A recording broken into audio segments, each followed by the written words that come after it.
In the first week of my Spanish language learning challenge, I learned 320 new words. 320 new words. Well, not bad, huh? Hi everyone! Today I'll tell you how my first week of Spanish language learning challenge went. Well, I figured out how to read in Spanish and learned some basic grammar rules. I will never say that grammar is entirely unnecessary or that you should just immerse yourself in the language as if they're hidden language learning methods. At the beginning, grammar is important. However, spending months on grammar is definitely not worth it. We'll go through it, understand it, and move on. In this regard, the Linguist website has been very helpful to me, although it's suitable only for my Russian-speaking listeners. So if your native language is Russian, you could check out this website too. They have a vast collection of languages. I used their materials for French. For Spanish, I copied all the study materials from their site and created text files from those materials to work on my Spanish. The most important thing for me at the beginning is to get to know how to read in Spanish. This is the most crucial aspect for me at the moment.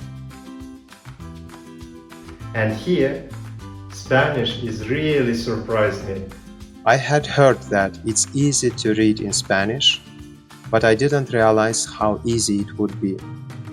It has never been so easy for me to read in a new language, whether it's English or French. The rules in Spanish just aren't overly complicated, even though Spanish has some sounds that don't exist in my native language. To avoid being just words, let me read a passage in Spanish after a week of learning.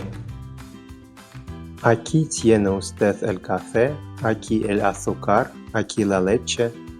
Yo voy a incorporarme en la cama para hacer uso de todas las cosas enumeradas por Carmiña. Pero de improviso esta encantadora muchacha da un salto que me llena de asombro. ¿Qué te pasa, Carmiña? ¿Cómo ustedes los viajantes son tan sinvergüenzas? No soy viajante, Carmiña. Carmiña se pone muy encendida. ¿Es que tienes un novio? Pregunto. Sí, dice Carmiña. ¿Te vas a casar? Sí. It took me several months of learning how to read a similar passage in French at the same speed. So, there are no massive exceptions, like in English, or as in French, where many letters in a word are silent. You have some long words in French with 6 or 7 letters, and you would look them up on Google just to know how they sound. And guess what? The last 3 letters, you just don't pronounce them. In Spanish, there is none of that, and it's great.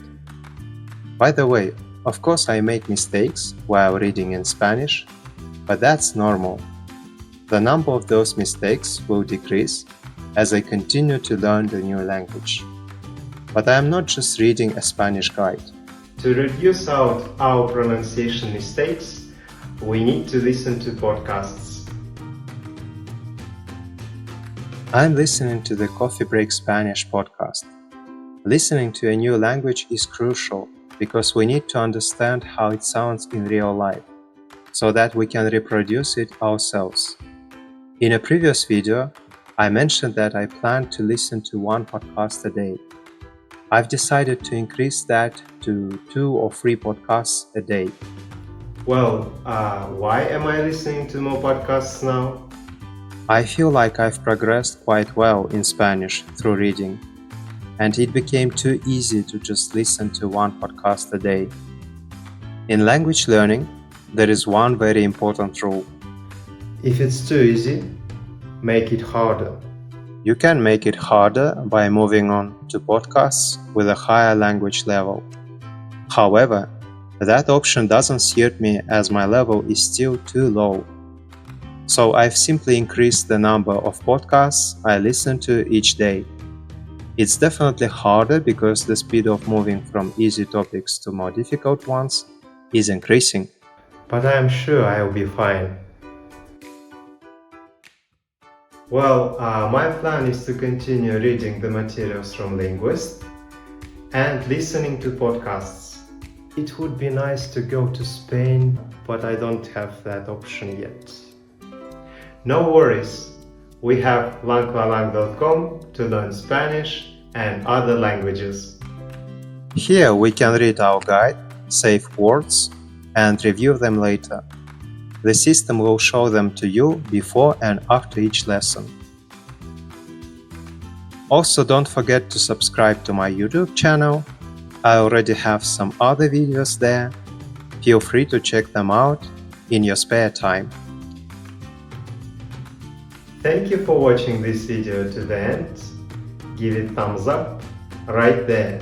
See you in the next video. Hasta luego. Well, stop. Now I know one more phrase. Hasta pronto.